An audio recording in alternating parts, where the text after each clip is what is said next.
Hello everyone, good morning, warm welcome to my channel. और आज का जो मेरा सेशन मैं शुरू करने वाली हूँ, ये आप देख पा रहे हो, this is a sums of LPP, linear programming problem. तो इसका एक सम्स है जो आप देख सक रहे हो, मैंने यहाँ पर लिख कर रखा है।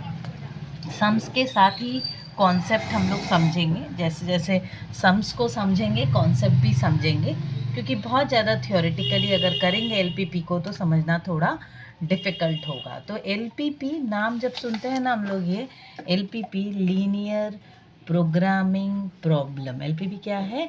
लीनियर प्रोग्रामिंग प्रॉब्लम, ठीक है। अब ये जो लीनियर प्रोग्रामिंग प्रॉब्लम की बात है, इस पे बहुत सारे कॉन्सेप्ट्स हैं जो हमें समझना है धीरे धीरे करके, कि किस तरीके से ये कॉन्सेप्ट हमें काम आते हैं या लीनियर प्रोग्रामिंग प्रॉब्लम क्या है। तो इसको समझने के लिए मैं पहले आप लोग को एक सम्स गो थ्रू करूँगी। तो चलो ये आप ये सम्स देखो, क्या है ये? A firm makes 2 types of furniture, chairs and tables. अभी कंपनी है जो 2 तरह के फर्नीचर बनाती है, chair and table. The contribution for each product as calculated by the accounts department is ₹20 per chair and 30 पर टेबल। क्या बता रहे हैं कि कंपनी 2 तरह के प्रोडक्ट बना रही है, चेयर और टेबल, और कंपनी को चेयर से फ़ायदा कितना हो रहा है? 20 पर चेयर, ठीक है। और टेबल से कितना फ़ायदा हो रहा है? 30 पर टेबल। तो ये हमें पता है कि भाई कोई भी कंपनी काम करती है, कोई भी प्रोडक्ट बनाती हैं, तो वो प्रोडक्ट के प्रॉफिट्स तो होते ही हैं। Profits and cost, two most important thing that we look into in any company. जब आप एक कोई भी कंपनी ले लेते हो, तो वो कंपनी का 2 सबसे इम्पॉर्टेंट चीज़ें जो हमें देखनी होती है, वो है उनका कॉस्ट, कि भाई खर्चा क्या पड़ रहा है। बिकॉज कॉस्ट जो है वो आपके पूरे रिसोर्सेज को इम्पैक्ट करता है, कितना रिसोर्सेज हम यूज़ कर सकते हैं, कितना एलोकेट करेंगे, किस पे, किस प्रोडक्ट पे एलोकेट करेंगे, वो पूरा ये जो हमारा पूरा एलपीपी का जो सिनेरियो है ना, it is all about allocating resources. तो डिसीजन मेकिंग का एक इम्पॉर्टेंट आप समझ सकते हो, ये फंडामेंटल्स हैं। तो decision making is all dependent on how we allocate resources, right. तो उसके लिए ही है। तो मैं आ जा रही हूँ अपने दोबारा से वापस बैक टू बेसिक्स, कि कंपनी की 2 चीज़ें ही काफ़ी इंपॉर्टेंट है, एक है कॉस्ट और दूसरा है प्रॉफिट। हर कोई क्या चाहता है, कोई भी कंपनी चला रहा है वो चाहेगा कि भाई उनका लीस्ट कॉस्ट पे उनका काम हो, खर्चे कम से कम हो और मैक्सिमम प्रॉफिट हो, राइट। हमेशा हर कोई की यही इच्छा होगी कि भाई कंपनी चला रहे हैं हम, तो हमारे खर्चे जो है बिल्कुल कम हो, लीस्ट कॉस्ट हो और प्रॉफिट मैक्सिमाइज हो, यही इच्छा होगी ना सब कोई की। तो एलपीपी का भी जो ऑब्जेक्टिव है ना, वो यही होता है। जब आप एलपीपी करोगे तो देखोगे हमारा जो ऑब्जेक्टिव फंक्शन होगा वो आइदर होगा मैक्स जेड। मैं बहुत ज़्यादा टेक्निकल टर्म में नहीं समझा रही हूँ, इजी लैंग्वेज में आप लोग को समझा रही हूँ, so that it is easier for you to implement, ठीक है। एक होता है मैक्स जेड। तो मैक्स जेड मतलब क्या हो गया? अपनी प्रॉफिट को मैक्सिमाइज करना, ये उनका टेक्निकल टर्म है। हम लोग ऑब्जेक्टिव फंक्शन को, मतलब एलपीपी में हमारा ऑब्जेक्टिव क्या है, वो मैक्स जेड के लैंग्वेज में लिखते हैं। और मिन जेड, जिसको हम बोलते हैं कॉस्ट, कॉस्ट को कम करना, ठीक है। तो ये है एलपीपी का 2 मोस्ट इंपॉर्टेंट थिंग। तो अब देखो, ये जब सम्स हम लोग देख रहे हैं तो सम्स में हमें दिख रहा है कि कंपनी 2 तरह का प्रोडक्ट बना रही है, चेयर टेबल। और चेयर से उनको 20 रुपीज़ पर चेयर का फ़ायदा हो रहा है और टेबल से 30 पर टेबल का प्रॉफिट हो रहा है। तो प्रॉफिट का पोर्शन तो हमें समझ में आ गया कि भाई कितना उनको प्रॉफिट आ रहा है चेयर से, मतलब ये कंपनी 2 तरह की चीज़ें बना रही हैं, है ना। कंपनी 2 तरह का प्रोडक्ट बना रही है, तो अब देख पा रहे हो, एक हो गया चेयर और दूसरा हो गया टेबल, ठीक है। यहाँ से 20 का उनको फ़ायदा हो रहा है, यहाँ से उनका 30 का फ़ायदा होगा। तो लॉजिकली हम लोग अगर चाहेंगे कि भाई, लॉजिकली आप क्या सोचोगे कि हम लोग मैक्सिमम अपने रिसोर्सेज टेबल पर ही एलोकेट करें, कि मैक्सिमम हमें टेबल ही प्रोडक्शन करना चाहिए। लॉजिकली हम यही सोचेंगे ना। चलिए आगे सम्स को देखते हैं। Both products are processed on 3 machines, M1, M2 and M3। अब आ गई हमारी रिसोर्सेज की बात, की रिसोर्सेज क्या है, क्योंकि सिर्फ ये जो प्रॉफिट पोर्शन है ये तो बाहर की बात आ गई, बट हमारे पास रिसोर्सेज क्या है ultimately? What are the resources that we can utilise that we can utilize. Again I am telling what are the resources, because we have our resource constant. ऐसा नहीं है कि हमारे पास बहुत resources रहेगा. resources से scarcity हमने इकोनॉमिक्स में पढ़ा है, मार्केटिंग में पढ़ा है, हर जगह यही पढ़ते आ रहे हैं कि resources constant है. that is why एक limitation है. we cannot go or extend beyond our capacity, right? So we need to look into our constant. So let's look into the constant. What are the constant? चलिए हम लोग आ जाते हैं constant में. क्या दिखा रहा है? Both products are processed on 3 machines, M1, M2 and M3. ठीक है, तो अब हमें समझ में आ गया कि ये जो चेयर टेबल है उसके लिए रिसोर्सेस क्या है हमारे पास, machine M1, M2 and M3. ठीक है, चलिए. The time required in hours by each product and total time available per week on each machine are as follows. अब यहाँ पर हमें पूरा यहाँ पर दे दिया है, देखो पूरा हमें यहाँ पर चार्ट दे दिया है कि अवेलेबल रिसोर्सेज की जो है मशीन दिखा गया है. 3 मशीन है जो रिसोर्सेज है हमारे. 3 मशीन क्या है, मशीन 1, मशीन 2, मशीन 3. मतलब ये 3 ही हमारे पास रिसोर्सेज हैं जो कि हम लोग चेयर के लिए भी यूज़ करेंगे, टेबल के लिए भी यूज़ करेंगे. तो इसके अलावा कुछ नहीं है. अब देखो मशीन चेयर यहाँ कितना बता रहा है, चेयर इतना यूज़ करेगा मशीन 1, मतलब 3 आवर्स वो यूज़ करेगा मशीन 1. टेबल यूज़ करेगा 3 आवर्स मशीन 1. ठीक है, 3 hours for chair, 3 hours for table. And available hours per week is 36. मतलब आप कितना भी चेयर बना लो, कितने भी टेबल बना लो, इट कैन नॉट गो, मतलब ये जो मशीन है मशीन 1 है ना, वो 36 आवर्स के बाहर नहीं जा सकती क्योंकि इतना ही अवेलेबल है. ठीक है, अगेन M2 ये जो मशीन है मशीनरी, इसमें बता रहे चेयर आपका 5 आवर्स यूज़ करेगा, टेबल आपका 2 आवर्स यूज़ करेगा. ठीक है, टेबल 2 आवर्स यूज़ करेगा. अब इसमें देखो यहाँ अगेन यहाँ पर जो कांस्टेंट है कितना है, 50 के बाहर नहीं जा सकते. मतलब आप जितना भी रिसोर्सेज यूज़ कर लो, it can not extend beyond 50 hours per week से ज़्यादा आप यूज़ नहीं कर पाओगे. नेक्स्ट है मशीन 3. मशीन 3 का भी यही है, चेयर आपका 2 आवर्स यूज़ कर रहा है, टेबल आपका 6 आवर्स यूज़ कर रहा है, पर टोटल अवेलेबल आवर्स है 60 आवर्स. मैं एक बार ये चार्ट फिर से समझा रही हूँ. इस चार्ट में देखो क्या है, ये जो मशीन है, मशीन ये इस साइड लेफ्ट वाला जो साइड है, दिस इज़ योर रिसोर्स. ये अभी यहाँ पर मशीन दी गई है, ये लेबर हो सकता है, कैपिटल हो सकता है, कुछ भी हो सकता है. यहाँ पर ये मशीन दी गई है, मतलब ये हमारे पास रिसोर्स है. और ये एक्सट्रीम राइट साइड में देखो ये अवेलेबल है, अवेलेबल आवर्स और अवेलेबल आवर्स पर वीक. ठीक है, तो ये जो है ना 36, 50, 60, मतलब क्या है कि मेरे पास टोटल कैपेसिटी क्या है, टोटल रिसोर्सेज क्या है. तो हमारी जो टोटल रिसोर्सेज हैं उसके बाहर नहीं जा सकते. मेरे पास अगर मशीन 1 या लेबर जो भी है, वो मशीन 1 इतना ही है मैक्सिमम, मशीन 2 इतना ही है, मशीन 3 इतना ही है. अब ये जो बीच में है, बीच में चेयर टेबल है, XY हो सकता है, XYZ हो सकता है, एनीथिंग प्रोडक्ट के, कंपनी के कुछ भी प्रोडक्ट्स हो सकते हैं, राइट. तो अब वो प्रोडक्ट्स कितना यूज़ करें, यूटिलाइजेशन. तो आपको एलोकेशन जब आप करोगे LPP में, आपको वही देखना. देखो क्या दिया है question, how should the manufacturer schedule his production schedule in order to maximise contribution. मतलब क्या है, मैन्युफैक्चरर किस तरीके से अपना प्रोडक्शन शेड्यूल बनाए जिससे उनका प्रोडक्शन या उनका जो कंट्रीब्यूशन, मतलब प्रॉफिट जो है वो बढ़े सबसे ज़्यादा. नॉर्मल सी बात है ना, हमारी इच्छा ही तो रहेगी प्रॉफिट को बढ़ाना. Fine, formulate the problem as a linear programming problem.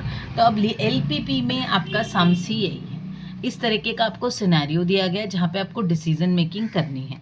ठीक है, LPP में होता क्या है, LPP में हमें 2 चीज़ें ध्यान रखनी होती है. LPP में हमें क्या ध्यान रखना है, एक हो गया हमारा रिसोर्सेस, कि मेरे पास क्या रिसोर्सेज है. नॉर्मली रिसोर्सेज हम लोग क्या जानते हैं, रिसोर्सेज क्या क्या होता है हमारे पास, लैंड, लेबर, कुछ भी हो सकता है ना, land, labour, capital, right, machinery. तो इस तरीके से हमारे जो भी रिसोर्सेज हैं. दूसरा चीज़ क्या हो गई, हमारा प्रोडक्ट, कंपनी का कितना तरह का प्रोडक्ट है. ये 2 चीज़ बहुत इंपॉर्टेंट है जानना, क्योंकि आपके रिसोर्सेज का कॉन्स्टेंट्स है.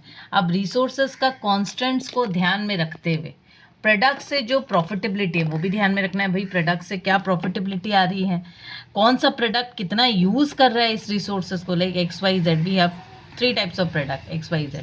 तो ये प्रोडक्ट्स कितना यूज़ कर रहे हैं इन रिसोर्सेज को, राइट। तो अकॉर्डिंगली हम लोग एलोकेट करेंगे। हमारा पूरा LPP is based on what? LPP is based on how we allocate resources. पूरा LPP का कहानी ही यही है कि आप अपने एलोकेशन कैसे करोगे अपने रिसोर्सेज का। अब एलोकेशन क्यों करते हैं, ऑब्जेक्टिव क्या है? आइदर कॉस्ट को मिनिमाइज करना है, ठीक है ना, कॉस्ट को कम से कम करना है, कॉस्ट को बिल्कुल मिनिमाइज करना है, या तो मैक्सिमाइज करना है हमारी प्रॉफिट। ये दो ही चीज़ है, इसके बाहर कुछ नहीं है। हमारा पूरा LPP is based on this only, ठीक है। आई होप मैं समझा पा रही हूँ, आप लोग को दिख पा रहा है अच्छे से। अब हम लोग आ जाते हैं बैक। अब LPP का यहाँ पे क्वेश्चन क्या दिया हुआ आप लोगों को, फिर से आ जाते हैं क्वेश्चन पे। क्या क्वेश्चन दिया हुआ है? How should the manufacturer schedule his production schedule in order to maximise contribution, formulate the problem as a LPP। Question आपका इसी तरीके का आएगा। आप क्वेश्चन अच्छे से एक बार देख लो किस तरीके से आता है, राइट।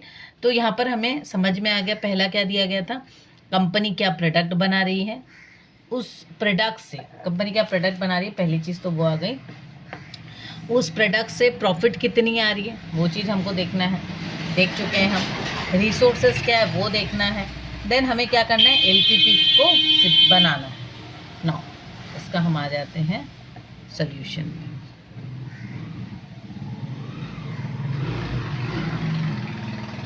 फाइन, अब हम सोल्यूशन बना रहे हैं। इसका मतलब हमें क्या करना है, हमें यहाँ पर अपना LPP फॉर्मुलेट करना है। LPP formulation, this is what we are going to do. यही करना है अपने को, ठीक है। LPP फॉर्मुलेशन हम लोग को करना है। अब इसमें सबसे पहले क्या है, हमने क्या देखा, स्टेप 1 देखो। यहाँ पर जो सम करने जाते हैं ना, तो स्टेप 1 होता है हमें की डिसीजन जो वेरिएबल्स है वो समझना है। हमारा की डिसीजन वेरिएबल्स क्या है उसको हमको स्टडी करना है, राइट। अब की डिसीजन वेरिएबल्स हमें समझ में आ गया है कि भाई हमारा चेयर और टेबल ये दो है, इसमें कितना हमें रिसोर्स पुट करना है, एलोकेट करना है, so that we can maximise our profit, right. यही है ना हमारा की डिसीजन वेरिएबल। चेयर टेबल है, चेयर टेबल पे क्या करना है अपने को, रिसोर्स एलोकेशन करना है, allocation of resources. Now why this allocation of resources, simple सी बात है, टू मैक्सिमाइज प्रॉफिट। अब आप बोलोगे क्यों प्रॉफिट, क्योंकि इस सम्स में पहले ही दिया है कि द अकाउंट डिपार्टमेंट की 20 पर चेयर कंट्रीब्यूशन आ रहा है, 30 पर टेबल कंट्रीब्यूशन आ रहा है। तो जब किसी भी सम्स में पहले ही दे देगा कि प्रॉफिट क्या आ रहा है पर यूनिट, कंट्रीब्यूट क्या कर रहा है प्रोडक्ट, तो आप समझ जाना कि आपका जो ऑब्जेक्टिव है वो ऑब्जेक्टिव मैक्सिमाइज प्रॉफिट है, ठीक है। तो हमें समझ में आ गया है कि हमारा डिसीजन वेरिएबल्स जो है वो चेयर और टेबल को लेकर है। हम लोग अब क्या करेंगे, हम लोग मान लेंगे कि x1 is equals to number of chairs produced, ठीक है। नेक्स्ट हम लेंगे x2 is equals to number of tables produced, ठीक है। इस तरीके से हम लोग ले लेते हैं चेयर और टेबल का हिसाब किताब। अब हमको क्या करना है, तीसरा पॉइंट, हमें फीजिबल ऑल्टरनेटिव्स को स्टडी करना है। फीजिबल ऑल्टरनेटिव्स का मतलब होता है, सिंपल सी बात है कि हमारा जो फीजिबल, स्टेट द फीजिबल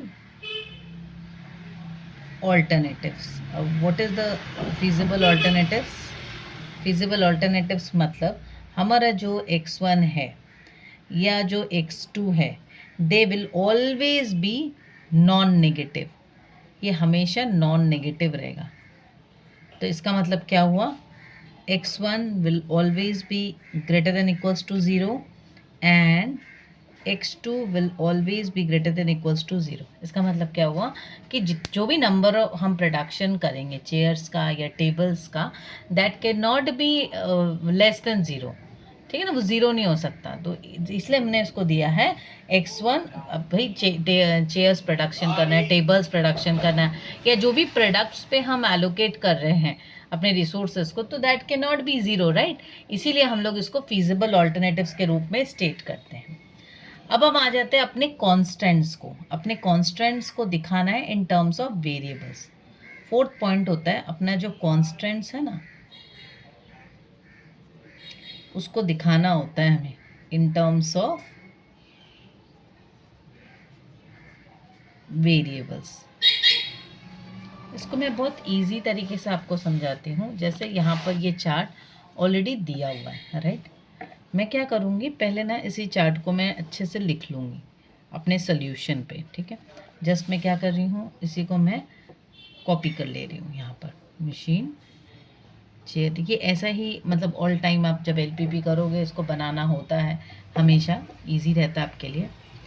कभी कभी ऐसा नहीं दिया रहेगा, इतने अच्छे से एक्सप्लेन चार्ट नहीं रहेगा, तो भी आपको चार्ट बना लेना होगा, तो फिर आपके लिए चीज़ें इजी हो जाएगी, right.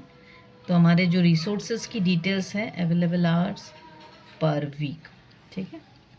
Machine M1, machine M2 and machine M3।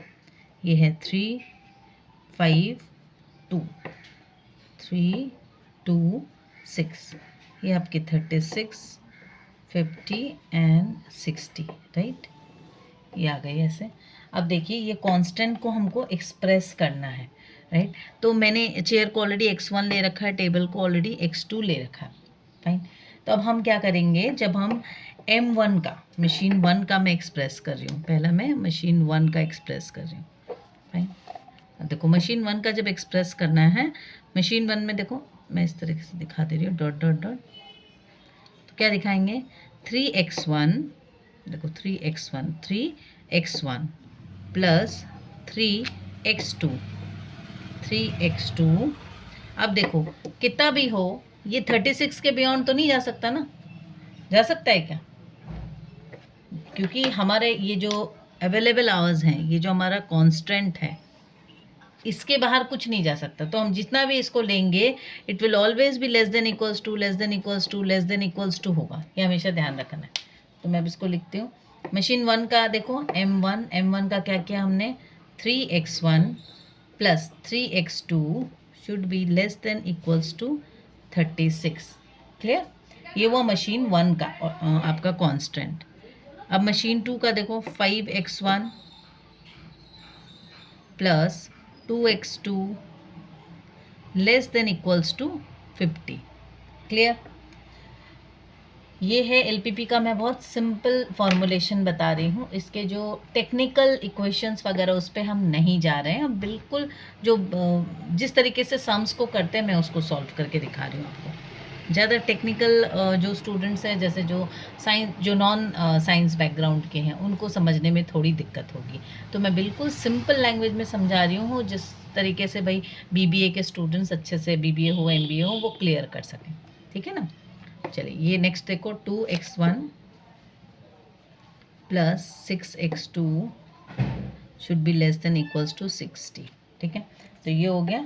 और लास्ट जो आपके feasible alternative वाले थे, that is x1 should be greater than equals to 0 and x2 should be greater than equals to 0।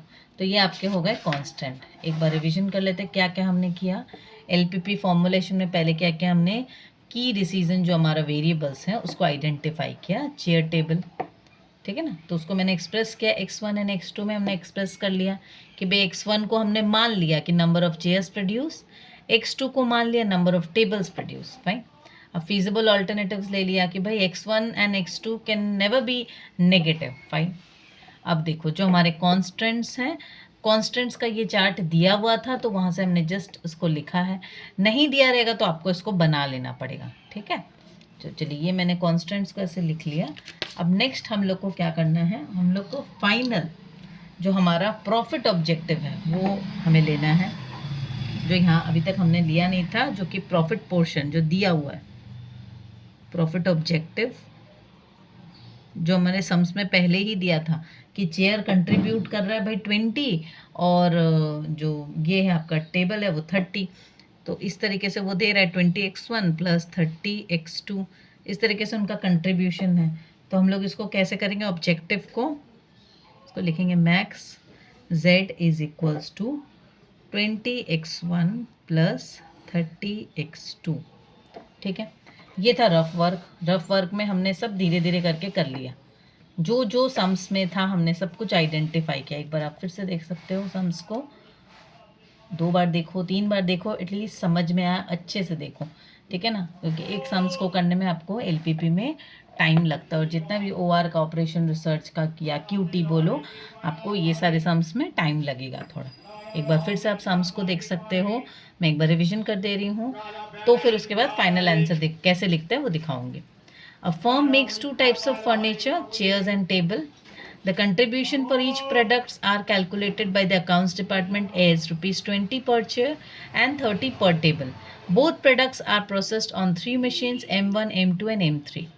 The time required in hours by each product and total time available per week on each machine are as follows. दिया हुआ है machine, chair, table कितना use कर रहा है, available, सब कुछ दिया है। क्वेश्चन में फाइनल क्या है, how should the manufacturer schedule his production schedule in order to maximise contribution, formulate the problem as an LPP. ठीक है, तो ये हमने इसका वर्किंग्स किया, एलपीपी फॉर्मुलेशन का वर्किंग्स हमने ये कर लिया है। फाइन, इसको कॉपी कर लीजिए आप लोग। अब मैं फाइनल इसका सोल्यूशन, जो कैसे इसका ये जो फॉर्मूलेट है ना, क्वेश्चन में क्या लिखा हुआ है, आपको जो फाइनल लिखना है, तो बोलोगे मैम हमसे फाइनल लिखने से होगा, फाइनल लिखने से बिल्कुल होगा, लेकिन मैं सजेस्ट करती हूँ आप अपने वर्किंग्स हमेशा शो करिए। वर्किंग्स अगर लिख कर दिखाते हो तो एग्जामिनर को लगता है आपने अच्छे से खुद सीखे। ठीक है, तो अब जब इसका फाइनल आंसर है, मैं फाइनल आंसर लिख कर दिखा रही हूँ आप लोग को। ठीक है, फाइनल आंसर क्या हो गया, तो फाइनल आंसर आप इसमें लिखोगे इस तरीके से, first is your max Z, that is your objective function, क्योंकि हमारा प्रॉफिट ही ऑब्जेक्टिव है, पहले ही क्वेश्चन में दे दिया है। मैं बार बार दिखा दे रही हूँ कि हमारे पहले क्वेश्चन में पहले ही दिया है प्रॉफिट। तो जब भी प्रॉफिट या कंट्रीब्यूशन दिया रहेगा तो our objective is very clear कि भाई वो मैक्स जेड ही होगा। जब प्रॉफिट दिया है तो मैक्स जेड ही होगा। क्या है, 20x1 plus 30x2, this is my objective. तो पहला ऑब्जेक्टिव रहेगा आपका आंसर में, एलपीपी जब फॉर्मुलेट कर रहे हो आपका इस तरीके से रहेगा, max Z. Now next portion is subject to the constraints. Now what are the constraints? Constraints हमने जो लिया था, सारे constraints हम ले लेंगे एक एक करके। That is 3x1, एक बार दिखा देती हूँ constraints, ये हमने जो चार्ट से बनाया था constraints, याद है, 3x1 plus 3x2 less then 36, 5x1 plus 2x2 less then 50, यही हमारा कॉन्स्टेंट्स है। तो हम उसको यहाँ पर अच्छे से लिख लेंगे, 3x1 plus 3x2 less than equals to 36। Next constant is 5x1 plus 2x2 less than equals to 50, 2x1 plus 6x2 less than equals to 60. Last but not the least, that is x1 greater than equals to 0 and x2 greater than equals to 0. ये है आपका final answer. तो ये जो LPP का हमने sums देखा, इसका फाइनल आंसर ऐसा होगा, बट इसका जो स्टेप बाय स्टेप फॉर्मुलेशन है वो आपको दिखाना उचित होगा। बीबीए के एग्ज़ाम्स में तो बिल्कुल आप दिखाइएगा अच्छे से। मैं अपने जो स्टूडेंट्स हैं जो मेरी क्लास में पढ़ते हैं, मैं उनको भी यही बोलती हूँ हमेशा कि भाई ये पूरा अच्छे से दिखाओ आप, ठीक है ना, स्टेप बाय स्टेप इसको दिखाओ। ठीक है, आप रिवीजन कर सकते हो एक बार। I hope you must have understood the concept. LPP formulation का ये फर्स्ट सम्स था, आगे भी हम लोग करते चलेंगे, graphical method and all, lots more to come. So do not forget to subscribe, share and comment. Bye, best of luck.